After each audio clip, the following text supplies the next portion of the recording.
Okay, so now that we have an understanding about how the nervous system works at a cellular level, how we can actually get these neurons to fire, to relay messages, etc., we now need to expand out to understand how the system works overall. One of the interesting things about the nervous system is that, as we go through the different parts, when we talk about the brain and the spinal cord and the spinal nerves and the cranial nerves, etc., that almost all of those organs are made up of neurons, right? So neurons and neuroglia, and the neurons basically are all doing the same thing. They're all generating an action potential once they get to threshold and sending a signal. It looks the same every time, has to do with movement of sodium and potassium across the membrane. But where those neurons are located and what they're connecting to and what neurotransmitters they're releasing makes all the difference in the world in terms of what that message is, right?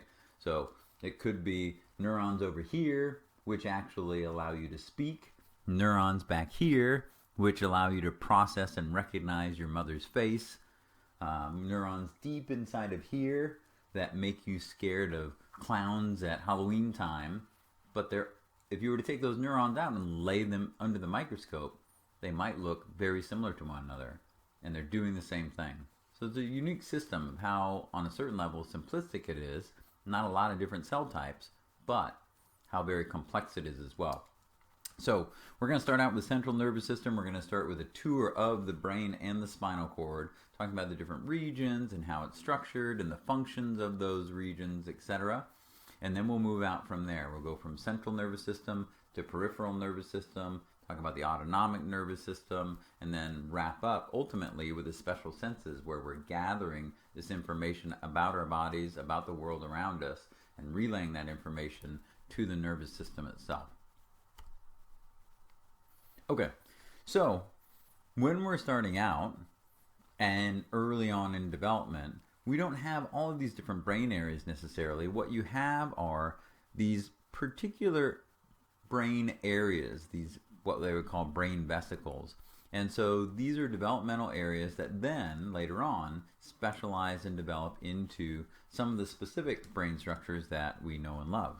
And so you can see that there's a variety of different ones that we have there. So we've got the telencephalon and the diencephalon, the mesencephalon, the metencephalon, and the myencephalon. And of all of them, you can see that the telencephalon gives rise to a lot of the different structures of the brain that you know, right? The cerebrum, the big wrinkly part of the brain that people think about. Diencephalon is kind of the core of the brain. So it's deep inside of the brain itself, and it has particular structures like the thalamus and the hypothalamus, etc., associated with it, and we'll talk about that. Mesencephalon is the top of the brainstem. The pons is making up the metencephalon, and that's the kind of the middle of the brainstem, as well as the cerebellum, that little walnut-shaped structure on the back. And then the myencephalon is the last part of the brain that we call the medulla oblongata, or it develops into the medulla oblongata. And below that's the spinal cord. So if we move up, though, to adult brain regions, these should be some of the ones that you're going to recognize, right? So the cerebrum, or the cerebral hemispheres, like we said, the diencephalon, which is kind of like the core of the brain, the brain stem, midbrain, pons, medulla, and then that walnut-shaped cerebellum. Now, we will be talking about specific areas within those regions of the brain, but we have to start somewhere to start mapping it out. So here we see it, right?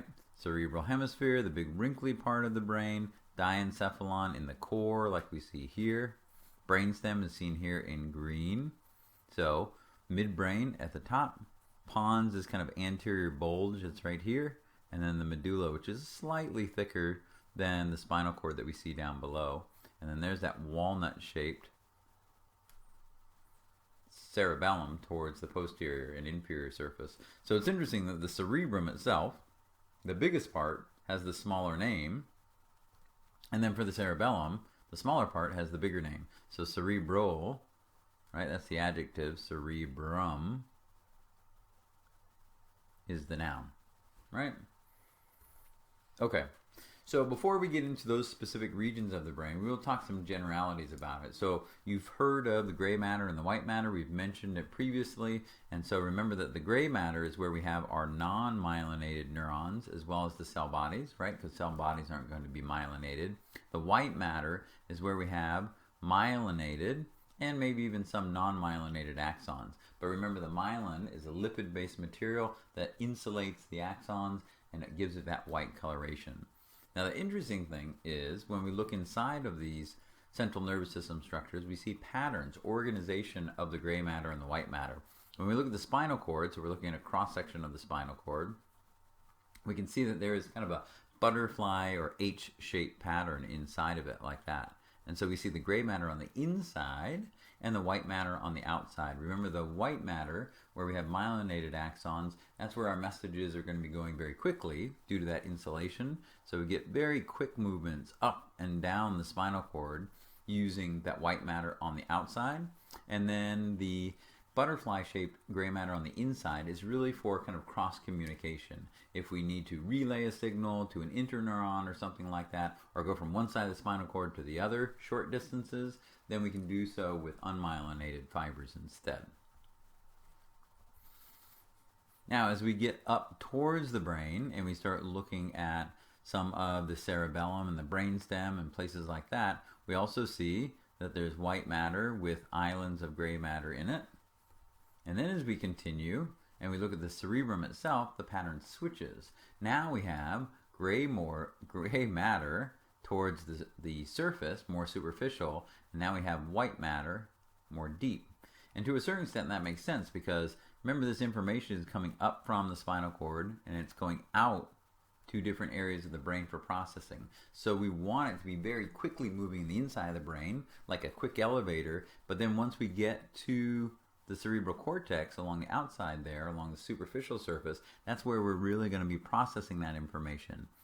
And so that processing that goes on doesn't have to really go anywhere. We've gotten the sensory information to the brain. Now we're going to process it inside the brain before we send our motor output quickly down through the brain as well. So patterns of gray matter and white matter. Other interesting things about the brain overall is we see that there are spaces in the brain. So not that I feel spacey in my brain, but they're in fact fluid-filled spaces inside of the brain. They contain cerebral spinal fluid. We said that that is created from the epidermal cells, one of our different types of support cells that we have in the central nervous system. And that fluid, cerebral spinal fluid, flows through these different ventricles. And there are 4 different ventricles. So there's 2 C-shaped, if you will, lateral ventricles, one on either side, like you see here and here. Then there is almost like a bird-looking third ventricle right in the center. And then the fourth ventricle is rather small, like we see down here towards the brainstem. You look at it in an anterior view, you can see how it's a little bit larger, at least on the sides. There are also some connections between these ventricles because the fluid flows between them. So you have what's called an interventricular foramen that connects these lateral ventricles to the third ventricle. And then you have a cerebral aqueduct, which is another hallway, if you will, that goes from this third ventricle down to the fourth ventricle.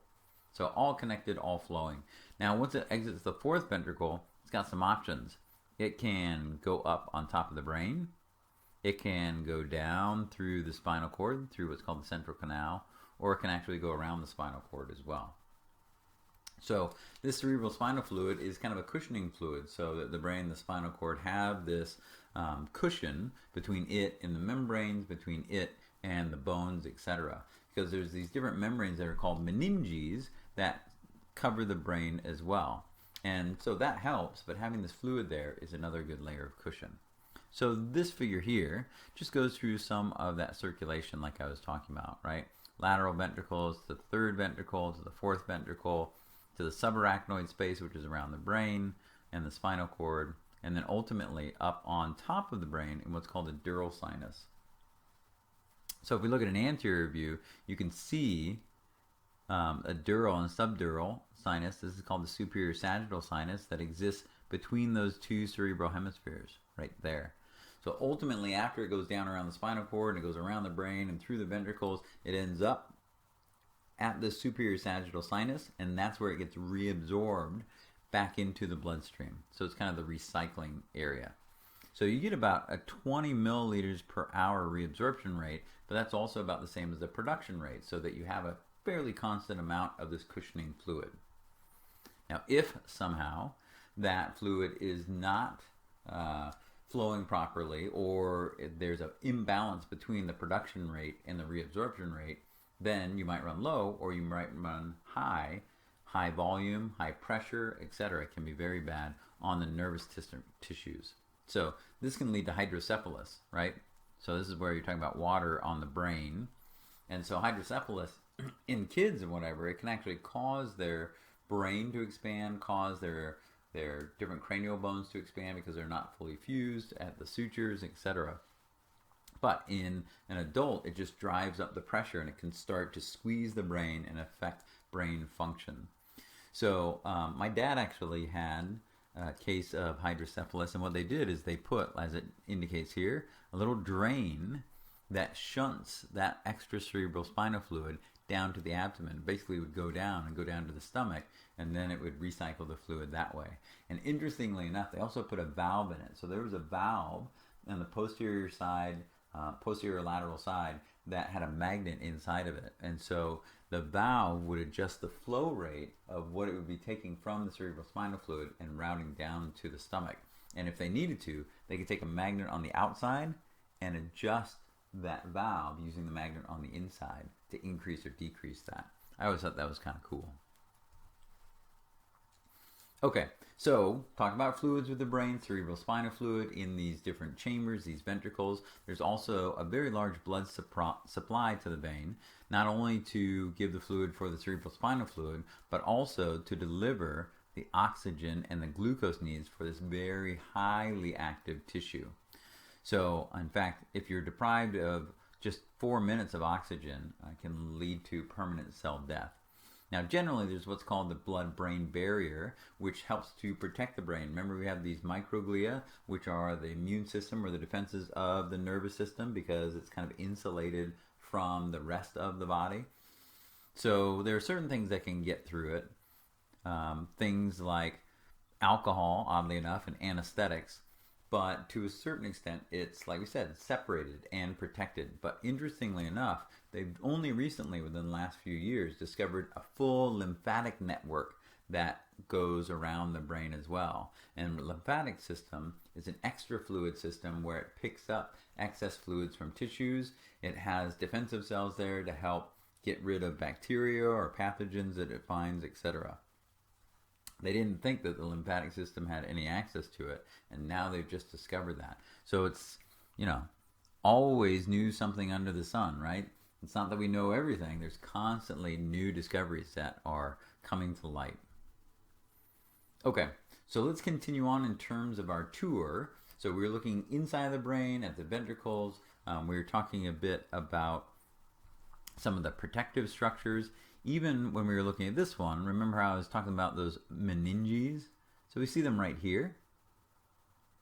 So these are membranes that go around the brain. There is a thick, durable one that we see out here, which is called the dura mater. It's almost like a piece of leather.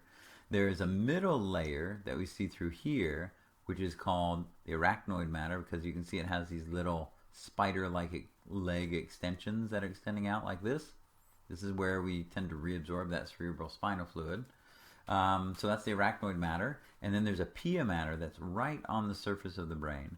And that one is like saran wrap right on the surface. So that's the most delicate one that you see there. So 3 different meninges that give us, again, 3 layers of protection so the brain isn't bumping up against the skull. And it also helps to hold that cushioning fluid, that cerebral spinal fluid in there as well. But let's take a look back at the brain itself. So we see it has all these different wrinkles to it. We see that our cerebrum, our largest part, has 2 hemispheres, right? So it divides right through here in what's called the longitudinal fissure. So the longitudinal fissure, when you think about hiking or something like that, or canyons, a fissure is going to be a long, deep cut. Excuse me. So you're going to find fissures. We'll talk about fissures. And there also are going to be what are called gyri and sulci. So we know it has this wrinkled surface here. So the hills, like we see here, the hills are called gyri, and the valleys in between, like we see here, are called sulci. Individual one is called a sulcus, and multiple ones are called sulci. So like cactus, cacti, sulcus, sulci, right? Gyrus, individual hill like this. Gyri, multiple ones that we see there. Okay, so like we said, gyri, sulci, fissures like the longitudinal fissure. There's also what's called the transverse fissure, which separates that nut-like cerebellum from the cerebrum. All right, now when we look at the cerebrum, we're going to do a tour of the cerebrum. We're going to start big with the different lobes, and then we'll get smaller into different areas of it. So luckily, the different areas or lobes of the cerebrum are pretty straightforward. Most of them are named for the bones that overlie them. So the frontal lobe, like we see here, the parietal lobe, high and on the sides, the temporal lobe that are on the lateral sides, and then the occipital lobe that's in the posterior. There's also a little window of a fifth lobe that exists in this little pinch. So we have the central sulcus here, right? That's a main sulcus between the frontal and the parietal lobes. We also have a lateral sulcus over on the side over here. So that lateral sulcus divides our parietal and our frontal from our temporal lobes. And it's kind of hidden in that crevice, if you will, where we find the last lobe, which is called the insula. So you kind of have to pull it away there in order to see it. Okay, so like we mentioned, different lobes of the cerebrum, different dividing lines, the central sulcus, the lateral sulcus. There's even a parieto-occipital sulcus, right? That separates the parietal lobe from the occipital lobe. When you see a real brain, some of those are kind of hard to envision which sulcus is exactly the one they're talking about, though. And when we look at it, like we said, we're going to have cerebral cortex, which is gray, towards the superficial surface, and then white matter down below. But then you also may find these little islands of gray matter deep within the white matter that are called basal nuclei. So we see them there. So these are unmyelinated cell bodies that are in distinct areas and have distinct functions in the cerebrum, but deeper down. Okay, so this cerebral cortex is one of the most complex areas of the brain. It has a lot of different specific functional areas to it. Now, it's not only the gray matter that does our kind of processing and decision making and conscious mind and things like that, but there's also things like communication and memories, and even as we continue on, we'll start talking about how emotions tie into that, etc. And it's about, when we talk about that cerebral cortex, even though it seems like the crust of the cerebrum, it's about 40% of the mass of the brain with all of those different wrinkles all over the place. So when you look at this MRI, an MRI which is kind of looking at the blood flow that's going to these different areas when somebody's performing these tasks, you can see how these different lobes of the brain or different areas will light up, right? So you can see posterior, right, in the occipital lobe, that's for vision. Hearing is over by the ears. Speaking is in the frontal lobe, right? So anterior is over there. And then thinking is kind of all over the place. All right, so when we're looking at that cerebral cortex, this complex part, we have to consider that we have three different functional areas. We have motor areas that are going to control movement, voluntary movement. We have sensory areas that are giving us information about the world around us and our bodies. And then we have association areas. Association areas are bringing these little bits of information from all over the place, bringing them together so you have a cohesive idea about what's going on. So for instance, when you walk into a room, all of your senses are giving you a lot of information, right? So not only is your memory saying, have I been here before, do I recognize things, etc., but you're, getting a light stimulus, so how bright it is and actually what you're seeing is coming in, what you're hearing, do you hear people talking, what you're smelling, does it smell like an old room, old furniture, is somebody eating, that type of thing, what you're touching as you sit down, all of that sensory information comes together often in association areas to then give you a full experience, so you don't have to analyze each of those different sensory bits of information independently. Sorry about the knock on the microphone there. Okay, so that's what association areas are. So we'll kind of break up the cerebrum into those different areas, and we'll talk about specific examples of motor areas, sensory areas, and association areas.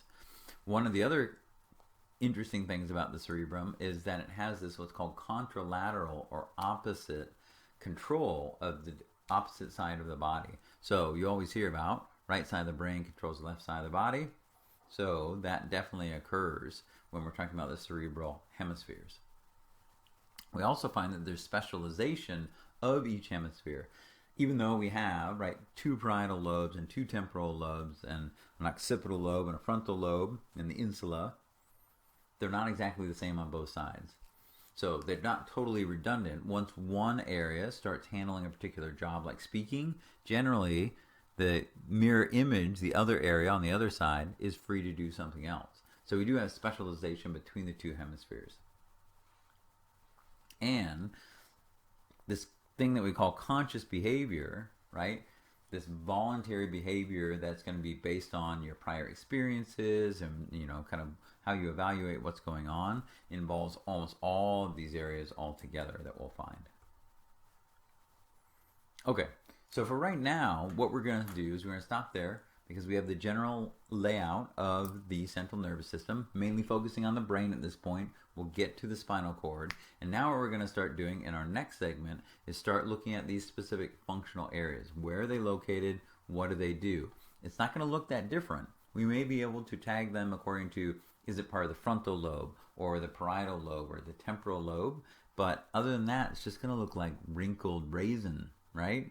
So to a certain extent, you've got to use these landmarks of the different lobes and different areas within a lobe to help you find these different areas, and then you have to put together what do they do. Okay? Now it'll be different for each individual, right? With your own experience, that changes your brain all the time. And so when we're saying that it's located in this particular area, this functional group of neurons, it's not going to be exactly the same in every single person. It's always interesting to see like brain surgery where the patient is awake and they're electrically stimulating different parts of the brain, and then having that person say, oh, I feel cold now, or oh, I hear something, or whatever. Okay, so in any case, we will move on to these specific areas within the cerebrum in the next segment. I know you can't wait.